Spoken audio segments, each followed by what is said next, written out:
We're here at the CEDIA Expo in Sydney, and we have the LG stand, which is all about OLED this year. OLED everything. And we have Russ here from LG, who's going to show us a couple of very interesting concept products we have made it to market. And these products are not on the normal display. These are quite revolutionary form factors, and Russ is going to take us through and show us what's so unique about these OLED devices. Alright, Dominic, well, welcome to Integrate 2016. I'm Russ Prendergast from LG. What I want to talk about today is the LG cooler. So this is our smart hybrid cooler. We utilise this primarily in the convenience route trade, and it's an interesting device. From a marketing perspective, trying to get your communication message close to the decision-making place of purchase. You can see here with this screen that we're able to run static images or video images. So you can run here your latest TVC. Now, not only can you do it from a remote situation, but you can then roll it out from a national perspective. So I can actually load up my latest advertising campaign from a remote position and do it from a national perspective. The interesting thing from here is you can see here that this is a translucent image, and when you get close to it, it changes from translucent to transparent. So, providing you with a great communication device at the point of purchase. So Russ, how does this work? What technology is the panel? So this panel here is a 49-inch LED screen, and it's a side-lit panel. So this is a full gamut? Yeah. Okay, that's quite interesting to deploy it in some commercial form factor like this, because usually when people think of a commercial display, they think of maybe restricted colors, restricted brightness, restricted contrast. So we have full 24 bits here in the fridge. That's right. So you also get a fantastic image on a fridge. So to be a bit, let's say, critical, some people go, oh, what's the point of putting a TV in a fridge? Well, whilst it's not going to be used obviously there's some marketing benefit to the user, but some people go, oh, what's the point? It costs money, it's going to waste power. How do you address that sort of thing because obviously marketing tools are going forward, and there's all going to be different marketing tools, electronic tools, whether it's a fridge, whether it's, I don't know, if it's a smart stove, or we're just brainstorming here. How do you address that sort of thing? They go, oh, it's a gimmick. Well, look, I appreciate that there's some ideas that it might be a gimmick, but in reality, from a marketing tool, it's quite powerful. If you're able to have your message being displayed close to the point of purchase, that gives you great ability to be able to convert a consumer's consideration to a purchase. Not only can you do this in a single location, but you can also do your messaging from a remote position. So if I'm about to launch a new campaign, I can actually launch it nationally from my office in Sydney. So we have a fridge now. Any plans to put it in any other things, a soda fountain or a cash register? No, not at this point in time. It's primarily for coolers or for refrigeration. Interesting. It doesn't tweet, but maybe that's a good thing. That's true. So what else we got, Ross? All right, well, let's move on over and have a look at the 86-inch. Just to be clear with our users, the focus of your stand today is OLED. That's the direction where LG is going. Well, OLED is a technology that LG has been developing over the last few years, and it's a technology that provides great picture quality. So it's definitely the direction. And when you say OLED, the majority of LG OLED is full HD or 4K? What's the mix? We do it both in full HD and Ultra HD, so we do have the options of different screen resolution. And those are made wholly by LG, you're not in a partnership with another company or something like that? No, so OLED is a technology that LG has developed. Alright, Russ, this is a strange monolith here. It's very tall. Taller than you. It is a bit, it is. So this is the 86-inch Ultra Stretch. Now the benefits of this type of panel is within the transit zones as well as the retail environment. What you would find in transit zones such as airports, bus stations, etc. is normally a lot of signage, and the signage is both about the communication of time zones or timetables, but also you might want to be doing messaging. With the 86-inch Ultra Stretch, it allows you to be able to have 4 different inputs. So I can show either a single image, as you can see here, or I can actually have 4 separate inputs where I can run 4 different pieces. So when you say 4 inputs, this is one panel? Yeah, so this is one panel with 4 inputs. So I can actually show 4 different screens, whether it's a combination of static and dynamic, so a single image and video content, or a combination thereof. Russ, when you said Ultra Stretch, is that a technical term for this aspect ratio, or is this just LG's marketing? Well, you've got to give everything a name. So this actually is a... Okay, I'll start calling 58.9 Ultra Stretch from now on. I'll trademark it to you. That's it. So this is an Ultra Stretch, which is a 58:9 aspect ratio across a screen that's 86 inch. Now this is a full HD screen, and it gives you, good resolution. You see, this technology is mainly used for as like a pedestal type. Is there a name for this type of form factor? Well, we can use it either in vertical or in portrait, so it allows you to be able to have it in different shapes and sizes. Now, this particularly here in front of us is a full panel column. We also and we do a 2-panel column as well. You can see to our left-hand side that we've also laid it up in terms of multiple 86 inches, and we've staggered that design, so it gives you a different effect. And then above us you can see that there's 3 86 inches side by side, where we can run individual images, or we can run one image across the whole thing. Russ, do you see any purpose for this Ultra Stretch in other sectors that LG covers? For example, consumer or small business. I mean, we've seen 21:9 go from a niche for home theatre to it's very widespread, especially from LG's point of view in terms of the products you offer to the market and displays. Yeah, or is this too niche at the moment? Because 21:9 was once niche, and now it's not niche anymore. Absolutely. The ultra-wide 21:9 aspect ratio monitors, which was launched several years ago by LG, has now started to become quite a mainstream size screen. And you can see that particularly when you have gaming companies that are actually producing games for that. With the 86-inch Stretch, we've actually developed this format because we've seen opportunities within transit zones as well as within retail environments. There's always opportunities for us to use this in different installations as well, and it very much gets down to discussions with consultants to understand what their needs are, and there could be further potentials for the 86-inch. Is this able to be made in curved or...? No, because this is using a LED technology. OLED is the only technology that we have that we can use where you have a radius on the screen. Okay. Yeah, because I'm thinking maybe the curve there might be, you can put it in the living room or something and you have a very... yes. Dominique, definitely. We'll look into that. Okay. All right. You know where to send the royalty check, Ross. All right. So I think this is one of the masterpieces you told us about at your stand. We have two iconic displays here. We have an Arc and we have an S. Correct. So and we're looking at from the side here. We can get we're getting the profile of this S display. Absolutely. So the technology that we're showing here today is the curved tiling OLED, and it gives you that sort of beautiful wave pattern along the panel itself. Now, these here are 4 65-inch screens that have been positioned next to each other. It's the OLED Ultra HD screen resolution, so not only do you get the infinite contrast from OLED, you get vivid colour, but you also get a high screen resolution with Ultra HD. Yep, and we can see that here. It's very vivid. So how many panels? Sorry, Ross. How many panels is this stacked together? And this here is using 4 65-inch OLED. And they're double-sided. So is it 8 or the panel has got some tricks to do? And that's 8 panels. So basically, what we have here with the OLED technology, it is a film screen. Yeah. So basically, they're laid up back to back, and that way you're able to have a dual screen tiled OLED. So this is a product of 4 screens, or this is some modular tile product that you can configure depending on the customer request?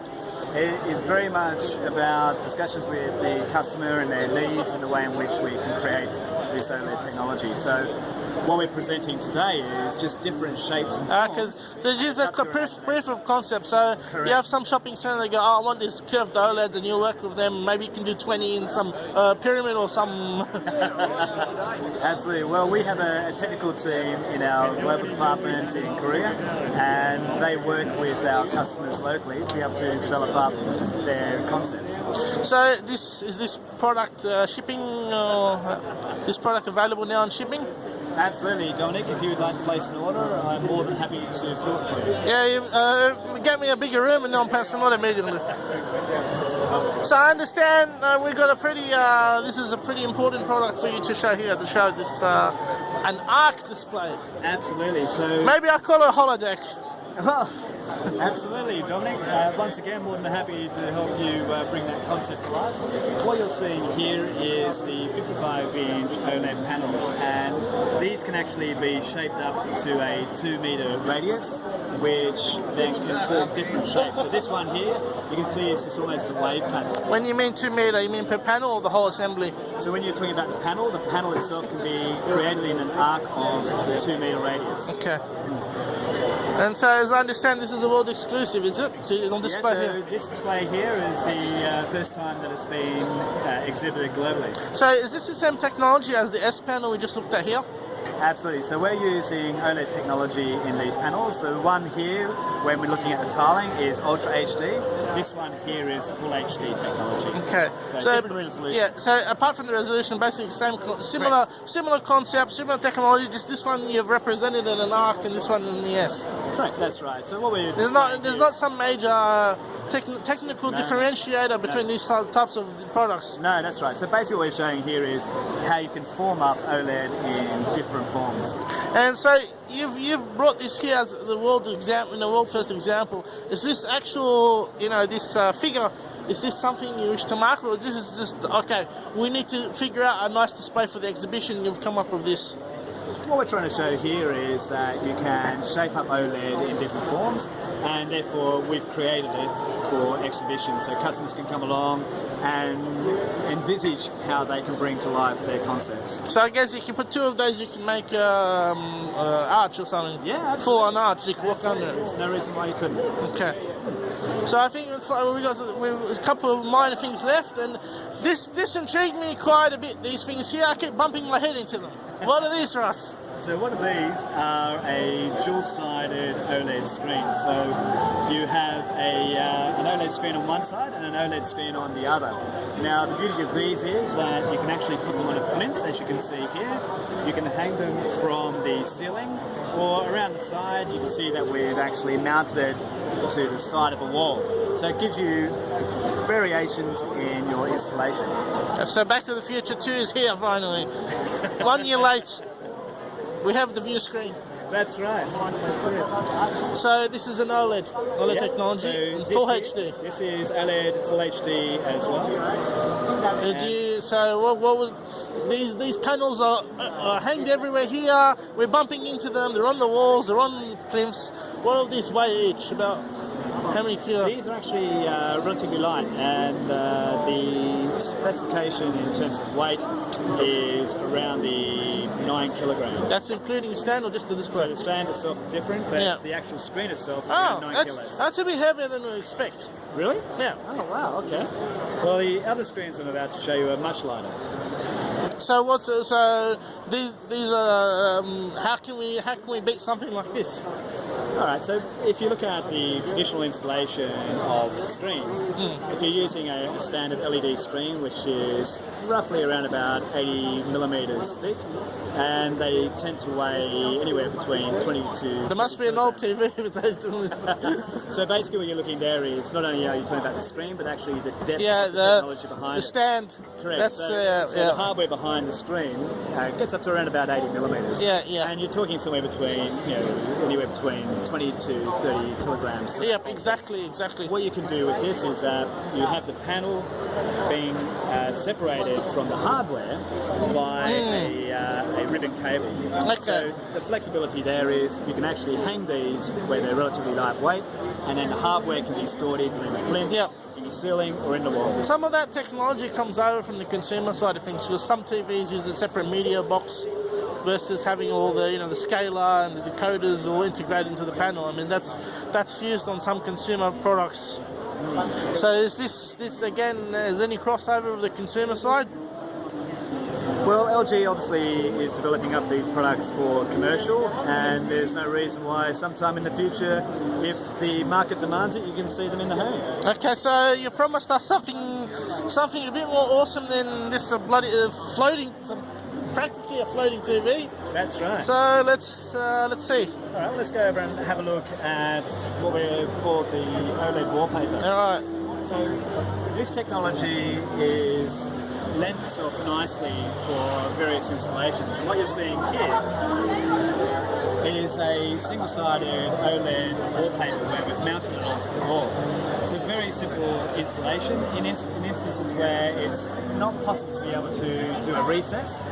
And here what you do is you mount the bracket, countersink the holes, and then you're able to mount the screen straight on top of it. It's a very simple operation. Okay, so when we buy this, we get a screen, we get a mounting hardware and all that. So where's all the inputs, where's the electronics? Absolutely. So as I mentioned before, with the dual-sided OLED, very similar situation where you have a ribbon cable that comes from the screen down to the hardware box, and that can be stored separately away from the screen. So in this instance here, we'd actually have the hardware being stored at the base of the wall on the opposite side. Okay, so you'd put the box somewhere accessible. Absolutely, if you need to. How long is the cable? I mean, that's a bit of an obscure question considering these are for commercial, but at the end of the day, the length of the cable matters. Absolutely. So in these instances here, the cable is 2 meters long. 2 meters. Yeah, so it gives you some good access into a variety of different locations. Yeah, I think 2 meters. So we have an example here. I think we could put the box on the floor. I think. Yeah, pretty much. Almost. Yeah, that's good. Yeah, because it could have. Your company could have done the cheap way. You could have put all the stuff in the back and go, yeah, tough luck, put an SD card in and use Wi-Fi, Absolutely. There's always that option. With OLED, it gives you... So Russ, we see an example here of glass. So this is, it doesn't come with the glass. Well, this instance here, what we've done is we have mounted the dual-sided OLED panel onto a glass plate. And so this facade cover, that covers the ribbon cable, obviously. Correct. So if you come along, and you can probably shine your camera in there and see how very thin it is. Yeah. Within here, you can actually flat flex cable. A very flat, narrow ribbon cable. And so you're saying these are wallpapers? Yes. So that has an interesting connotation because you said these are for commercial, so you put ads on these, not wallpaper. So the representation of wallpaper is the thinness of the technology and the way in which you can lay it up onto various things such as a plinth or to a wall. And within this instance here, we're actually running video content. Yeah, we can see very, very, very impressive blacks and contrast on this video content. Very vivid.